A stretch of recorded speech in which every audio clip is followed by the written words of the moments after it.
Agricultural breakout session. Glad to see all the folks who decided to come from the forestry side. I know that forestry is a huge hot topic as well, recently.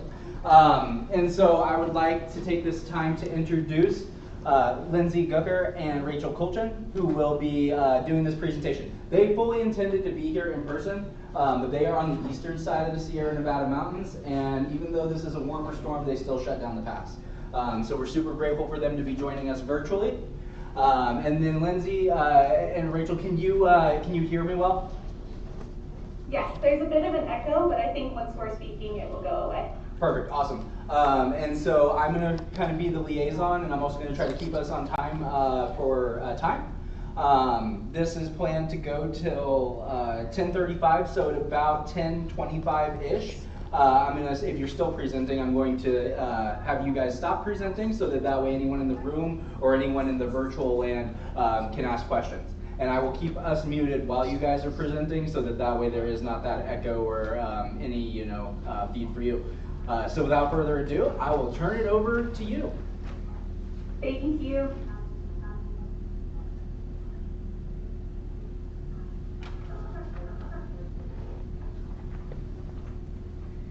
Good morning, everyone. My name is Lindsay, and together with Rachel Kulchin, we will be presenting on agriculture in the Eastern Sierra, focused on scaling impact, not acreage. I'd like to start with a big thank you to the Motherlode job training team for bringing us in to present and participate virtually. We're really excited to be here. And today, I will share a bit about my work as a farm designer and resilient food system planner.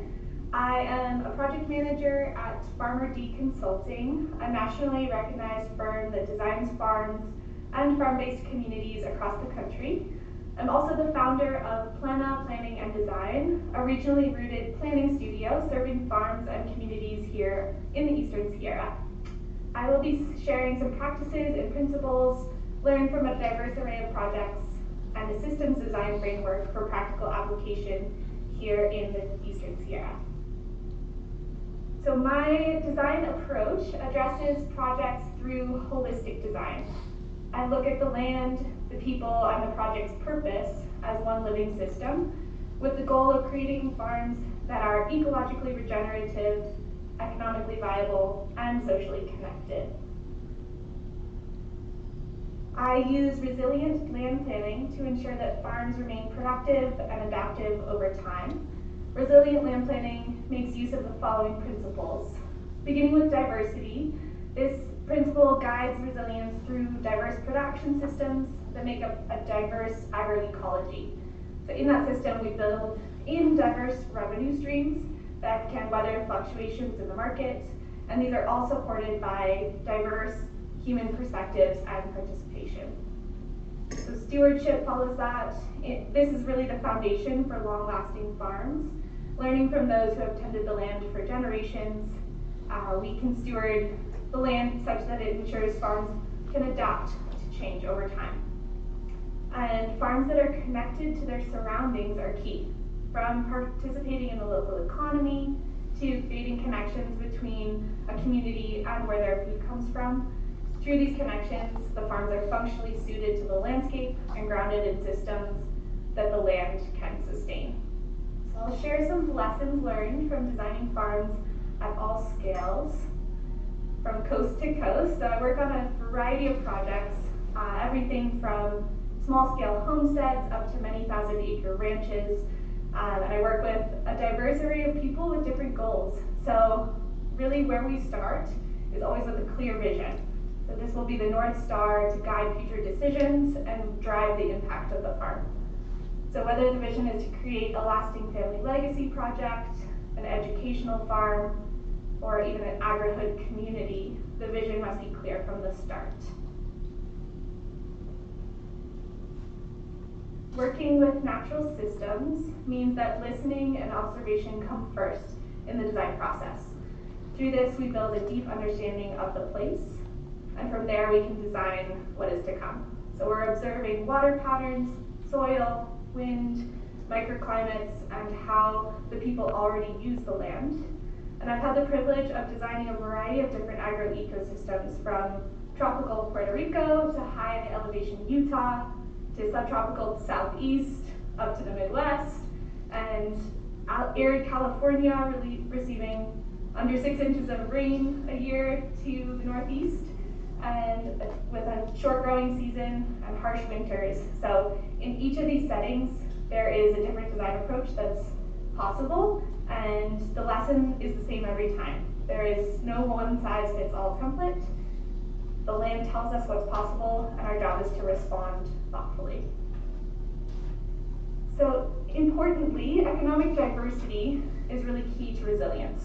So by building in diverse products and services, a farm can weather changing markets. An example here is Fox Point Farms. This is an agri-hood community project in San Diego. In this semi-urban context, the farm is integrating into a housing community and includes a farm-to-table restaurant, market, brewery and coffee roaster, wellness programming and events. They're really doing it all. And having these all connected to the farm really grounds those offerings to the place and creates a really welcoming and warm environment. It also builds in, importantly, economic diversity, so many different revenue streams coming into that farm. So in a more rural context, we've designed farms that include venues for weddings or farm stays as additional supporting revenue streams to the farmers. Next, we design for partnerships and learning. This is really important because it builds on generational knowledge and then openly shares the successes on the farm and empowers the next generation, invites others to learn about their local food system. Through educational programming on the farm, we often include and welcome the community to learn about the farming practices and really celebrate their local food. So designing for partnerships that are mutually beneficial weaves the farm deeply into the fabric of the community in a lasting way. We design farms to grow over time. We employ a feedback loop of testing with small-scale versions of the final operations and then learn from those test plots to build the farm over time. So through this process, we can see what works well and then expand to full scale. By growing over time, we are always looking for ways to scale impact. So an example is a beautiful farm in northern New York that was historically used as a potato research plot and has very depleted soils from year-over-year monoculture production. We're currently liming and cover cropping the soils in year 1, followed by adaptive multi-paddock grazing in year 2 to revitalize the soil over time so we can eventually support a diversity of farming methods and perform an educational farm and create an educational farm for local students and community members. So now bringing it home to the Eastern Sierra context, we have a longstanding legacy of land stewardship in the region. Agriculture in our community has been defined and confined by limited private land ownership. This land tenure structure amounts to 95% of the land being publicly owned and only 2% of agricultural land being privately owned. This map depicts the land holdings in the region with private holdings in white. As you can see, these are very much overshadowed by the other land holdings. So the Bureau of Land Management is indicated in orange, U.S. Forest Service in green, and Los Angeles Department of Water and Power in purple. And of note, you might see in pink the national parks as well. So in addition to this context, we have limited rainfall. For example, in Bishop, California, we receive on average less than 6 inches of rain per year, and most of our precipitation in the region comes in the form of snow. So while we have an abundant water source for irrigation in the form of the Sierra snowpack, we have limited local control over our water as it is diverted via aqueduct to Southern California. Now we can zoom out and look at the Eastern Sierra food system as a whole. So less than 5% of what we produce is actually eaten here locally, and we import roughly 98% of our food. So Inyo County residents, for example, spend about $105 million a year on food. In both Inyo and Mono counties combined, local agriculture output is around $35 million per year, and most of that is in the form of alfalfa and cattle that then leave the region. So only about 12% of local farms sell directly to consumers, and at the same time, we have 54% of low-income families in Inyo County that are food insecure. So taken together, it is clear that there is a massive gap. From our perspective, these numbers paint a picture of opportunity for increased impact. So we have land, albeit primarily leased from public ownership. We have producers, and we have community need, and a huge opportunity to redesign our farms and food system so more of that value stays here to feed our own communities. So in this context, we are seeing a movement to relocalize the agricultural economy. There's a growing demand for local food and agritourism. The opportunities we see here is to grow farms that can scale impact, not acreage. And we have a beautiful example in Blue Heron Farm this is a farm that can make an impact in our local community.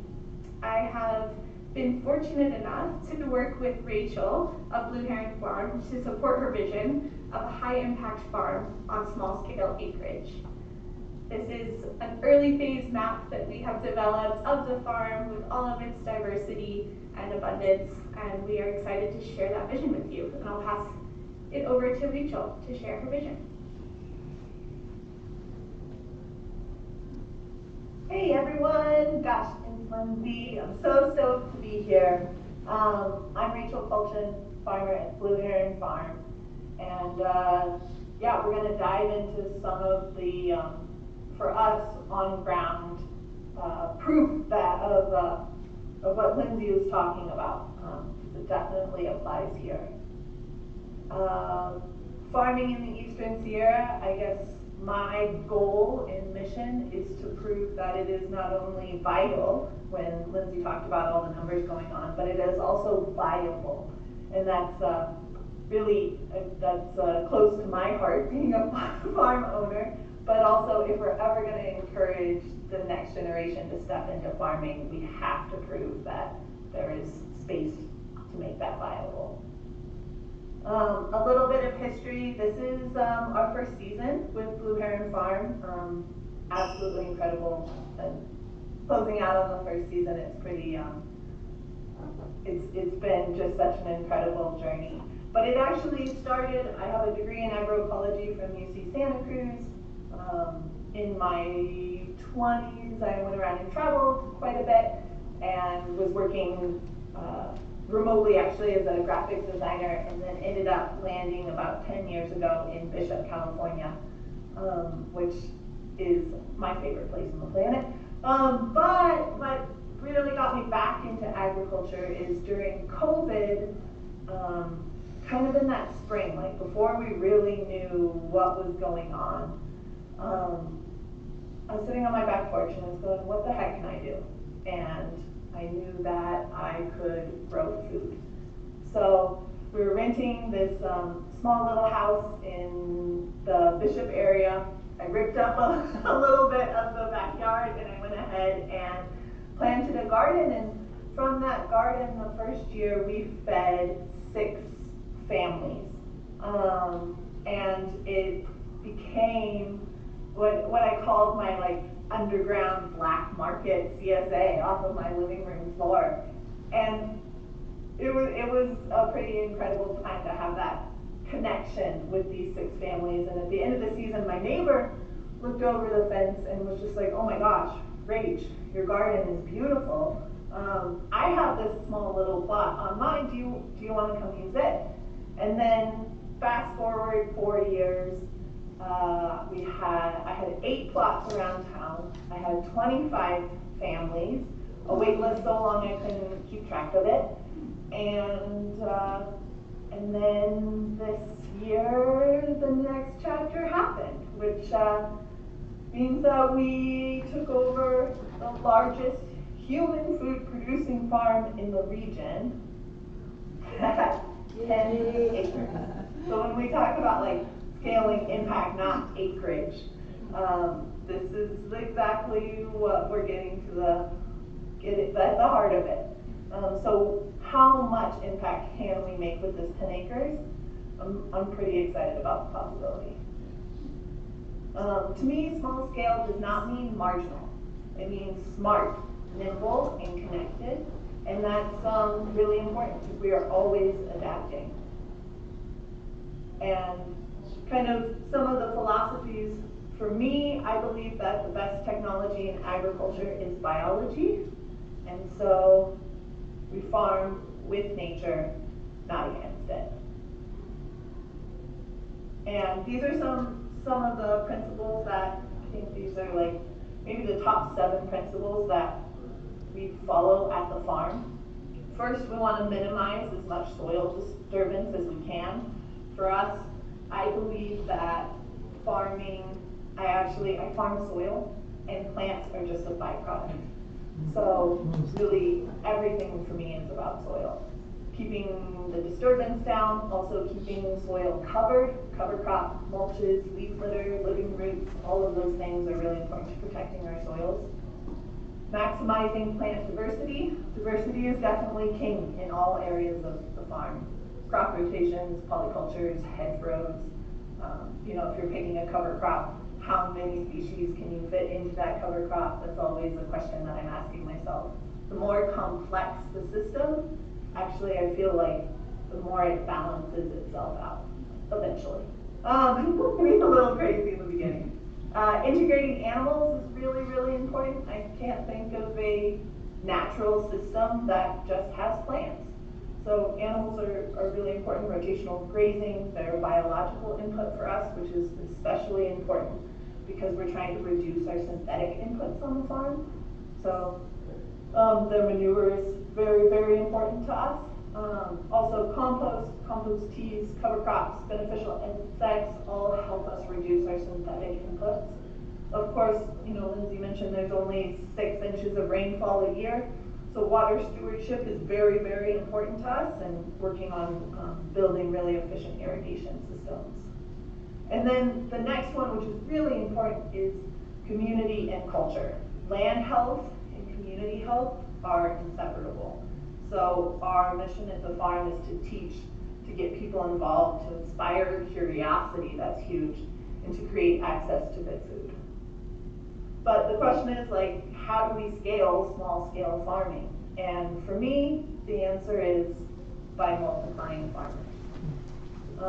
The only way that we're going to be able to multiply farmers is if ecological health and financial viability are part of one system. Because one without the other is not going to be resilient or sustainable. So, and a resilient farm stands on many roots. So sort of going back to what Lindsay was talking about in terms of diversified income streams is really important, because if you just farm potatoes and then you have a bad potato year, you got trouble really quick.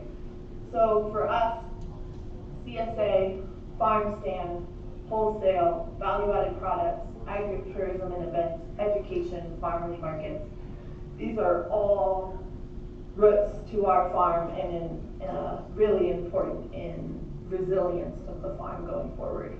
Some of them are direct connections to eaters, others are leaning into our volume buyers. Some, agritourism and events aren't reliant on weather. We can do those in terms of you can't have a crop failure. It's not going to ruin your wedding. So that's it's an important stream for sure. Education, also very important. And then value-added products, anything we can do. The the farm is 10 acres. We have about 1,000 fruit trees on that farm. Anything we can do to extend the shelf life of the produce is very, very helpful for us. And to me, this is how we scale, with impact, not acreage.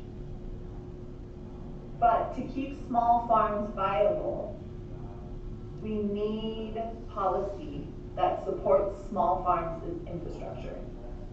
And when we have that, I believe community resilience follows.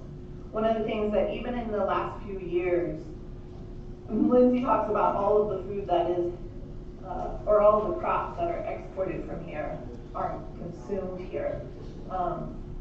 There are 3 ways into Bishop, 3 north 395, south 395, and the 6.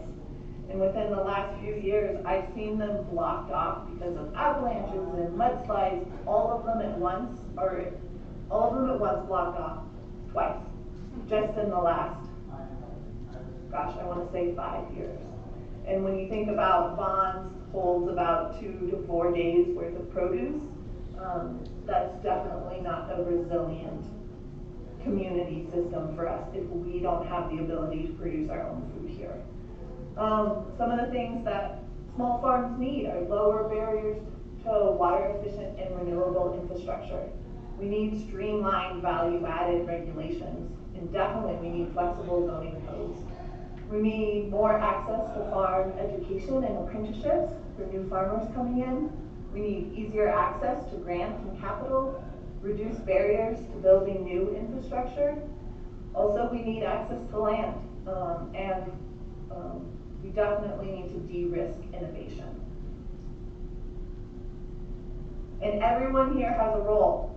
When you everybody sitting in the audience, like whether you're a producer, a community member, an institution, or a policymaker, you have a role in making this possible. Producers, we gotta innovate. We have to share our knowledge. Community, we need you to buy local, and we need you to celebrate local. And institutions, we gotta help start educating that next generation of farmers, providing more education to us who are already farming. We never stop learning. And we need to promote local sourcing and support the next generation of farmers. Policymakers in the room, we need you to prioritize supporting farms as critical infrastructure. Because we really need to change that cultural narrative. And we need to start believing that farming is not only vital, but viable. Thank you so much, Rachel. We are very happy to be here and would welcome any questions.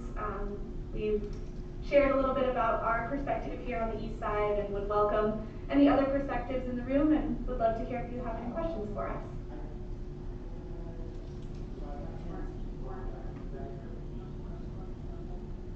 Okay. First off, thank you both so much. Rachel, Lindsay, I mean, I've gotten a chance to actually go out and see Blue Heron Farms and be on site. And I mean, for everyone in the room, if you have not seen this, it is literally a oasis in the middle of the desert, right? Like you just like, no, like, I mean, like literally it's just sagebrush and barren land, and then all of a sudden just lush green, you know, you can tell that there's clearly water. And one of the things that stuck with me during the tour when I was out there, Rachel, is that you said, I sell water. Sometimes it just looks like an onion, sometimes it looks like a pear, right? And so that's why when you say, you know, vital and viable, right, the thing that makes it viable is the access to that water. And so now that we're off mute and everyone's back together, we have about 10 minutes for questions. Does anyone in the room have any questions that they would like to ask the team here on the screen? Yes, we have a question over here. If you could come up a little bit closer just to ask the question. One, so that they can see you, and then two, so that they can hear you. And if you could also let them know who you are. Yes, I'm Frank Lashetzi. I'm with Volcano Communications Group. My question is for Lindsay. Lindsay, when you design a property, how do you plan to implement broadband in the production of the property and also the retail aspects of it? Any other mixture of businesses that would go into that property? And I'd like to hear from you the importance of broadband, both wireless and fiber optic, as far as the success of the property you're developing. Sure, absolutely. Thank you for your question. This very much depends on the context of the property, whether there is existing service network or not. I believe that in our modern world, having farms that are connected to the internet is very critical so that they can be in close communication with their participants, with their vendors, with their clients, with their customers. So making sure that those farms can stay connected and have access to the internet is absolutely critical. The process to get that to the farms is very much contingent on where the project is. On the east side, there have been huge efforts to make broadband available. I think we are well on our way on the east side to having most farms connected. I think there's only a few who have yet to have that connection, but yeah, I think it's very much site and place dependent. So, I would also love to just throw in there that in terms of innovating and to have producers, like there's so much amazing technology and data collecting that is all done online. So I think that there should definitely be a large push to trying to implement these technologies into the farm system. so do you find the fiber network that was called Digital 395, has that been supplying your connectivity? No, but please send it my way. I would absolutely be very stoked. Yeah, we do. We at the house we used to in, we were able to tap into that, but where we currently are, there isn't any cable that's laid up to Wilkerson. But gosh, I'd be stoked when that happens. And as far as production actually on the property or the fields, the growing fields, do you see a movement toward advanced technology being used in the form of wireless sensor networks to monitor water and other conditions in the ground, give real-time information? Is that something you're moving toward? Yeah, absolutely. Okay, great. Thank you. Thank you, Frank. Yeah. Next question. Would you mind coming on up so that they can hear and see you real quick? Sorry for this, virtual hybrid dance. Hi, I'm Justine with Chicken Ranch Travel Farm. I'm the farm lead there. It's nice to meet you. You had a great presentation. I have been in the ag farming world for 10 plus years now and traveled all over like you. And I have never been to a farm that was viably financially stable without overworking their farmers, paying their farmers minimum wage, or relying on grants. I have searched high and low throughout the country trying to find a farm that promotes fair wage and also can support themselves. Are you willing to share your financial spreadsheets to show that you can achieve that, and are you doing that? Well, year one, we're not there yet, but let's connect in a few years. And as we make progress, my goal is, I said, call the producers. We have to share knowledge. My goal is to document that and actually share that knowledge. So.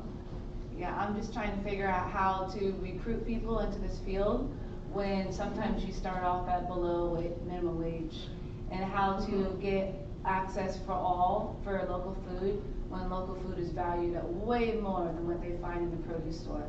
So how do we connect people who are on SNAP or low income to a food source that is of the most premium, because we're trying to pay people what they mean and what they're valued for in the market. So if you ever come up with that solution, I would love to have that shared with us. Yeah, absolutely. In terms of SNAP, actually, we're signed up to be able to provide those connections next year, which I'm pretty excited about. Our application is already in. And there is a nonprofit that helped me work through that process. I'm gonna have to remember the name of it, but I can send that to someone, and hopefully, or you could reach out on our website, and I'd be happy to connect you with that nonprofit. Thank you. Next question. No more questions? More questions? Don't be shy. Come on up. Hi, yes, good morning. And my name's Anna Mariscal. I'm based out of Amador Resource Conservation District, and I'm coordinating collaborative across Alpine Watershed Group, Amador Resource Conservation District, Calaveras County Resource Conservation District, and Tuolumne County Resource Conservation District to build out resources for natural and working lands and climate resilient agriculture. And my question isn't necessarily just for yourselves, but I think the group at large, just a question I have is that I've been trying to figure out for local food system resiliency. It's how do we make local food systems resilient when our communities are subjected to sometimes an inconsistent market to sell into. That's one thing that I find is a huge struggle I feel in this Central Sierra region with second home ownership and Airbnbs, and the town I live in, 30% of the homes are second homes, 30% of the homes are Airbnb, and 30% of us actually live there full time. And there's no local market that can stay open for us.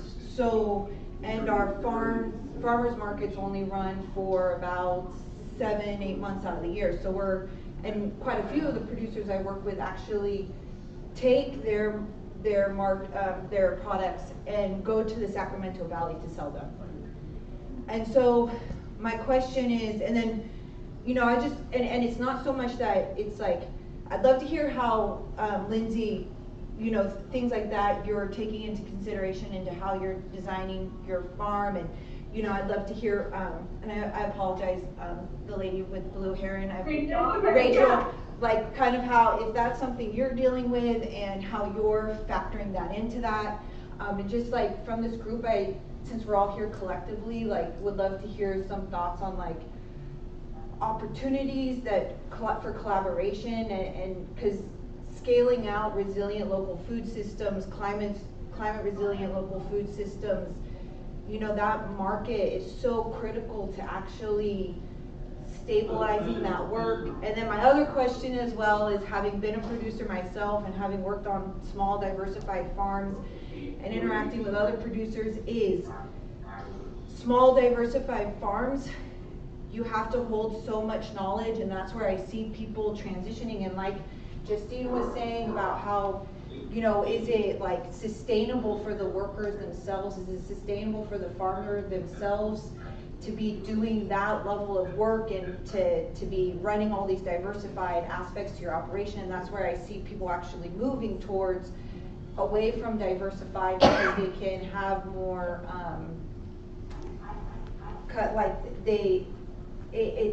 managing less products requires less diversified tools and less diversified knowledge and less diversified staff in order to do that. So again, to me, that's another huge issue with us scaling small scale diversified farms. Not that I don't think they're beautiful, and I love working on them and I love being a part of them and I love the community aspect of it, but very much like Justine was saying, is like, from my time now of working in farming, and my family are berry farmers down in Inyo-Mono, California, is that it's just in the long term it's not sustainable, and people end up transitioning out of it in order to sustain themselves physically and mentally. And just, you know, again, it's not coming from a place of judgment, but ideas of like, what are our thoughts on this? Quick interjection. We do have 2 minutes left before we end this session. No worries, no worries. I just want to make sure that we don't leave off on a cliffhanger. No, understood. That was a lot that I threw out there. Sorry, guys. Let me just jump in on the last one really fast. That is such, as the farmer, that is such a fair question, and I really appreciate you bringing that up. I think what I'm doing is I am learning that I can't do all this myself. I don't want to do all this myself. So this is where the community, like the building a community around this. For example, like the weddings and the events, I'm not going to be responsible for those. So I'm going to give up some power to someone else who thrives in that environment and who loves to do that, and I'm going to collaborate. The education part of the farm, that's not where I super thrive. So I'm going to find someone who loves to work with kids and who loves doing that, and I'm going to collaborate. I think the problem with farmers is that we're stubborn, and a lot of times we struggle with giving up control a little bit, and we're like, okay, if we're going to do this, then I'm going to have to do this. But I think actually opening up the farm to be much more of a community space is a way that right now I'm looking at solving that problem, and really leaning on collaborations to fuel this, versus just me, myself. Thank you, Rachel, and thank you, Lindsay. So I'm sorry to like end it right here, right now, but I want to keep us on time because we started to get a little bit behind time earlier, and I want to get us back on track. So I'd like to give a round of applause to Lindsay and Rachel. And then secondarily to that, right, the thing is that a lot of times once we leave a session, right, we feel inspired, we have some sort of inspiration, we feel there's connection between what it is that we heard in a session, and it hits us afterwards, right? So I want you to think of Mother Lode Job Training as that connective tissue. So if you want to get in contact with Lindsay, you want to get in contact with Rachel, you want to, have a meeting, you want to continue the conversation going forward, learn best practices, do networking, just reach out to us and we will be happy to get you connected.